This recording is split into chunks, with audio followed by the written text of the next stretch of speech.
மனோரமா வந்து பார்த்தீங்கன்னா 1500 படம் நடிச்சிருக்காங்கன்னு சொன்னேன்ல, எத்தனை கதாபாத்திரங்கள் நடிச்சிருப்பாங்க, எத்தனையோ விதமான கதாபாத்திரங்கள், அதாவது கதம்பம்னு சொல்லுவாங்கல்ல, எல்லா விதமான கதாபாத்திரங்களும் மனோரமா நடிச்சிருக்காங்க.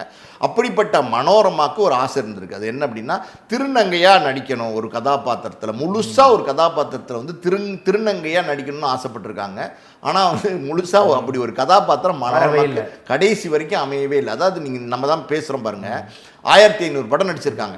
இது வரைக்கும் இப்படி ஒரு காமெடியன் வந்து இப்படி நடிச்சிருக்கு எத்தனையோ, எல்லா கேரக்டரும் நம்ம வந்து சொன்னோம்ல, எல்லா கேரக்டரும் நடிச்சிருக்காங்க.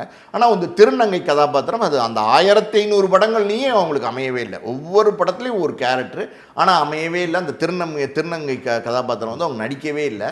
ஆனால் மனோரமா அது நிறையா வந்து அவங்க வந்து வாழ்க்கையில் அவங்களுக்கு கிடைக்காத விஷயமே கிடையாது. அதாவது ஒருத்தவங்களுக்கு காசு, பணம், பங்களா இதெல்லாம் விட வந்து பார்த்திங்கன்னா அன்பு ரொம்ப முக்கியம். அந்த அன்பு வந்து தமிழ்நாடு மக்கள் முழுக்கவே மனோரமாக்கு அள்ளி கொடுத்தாங்க.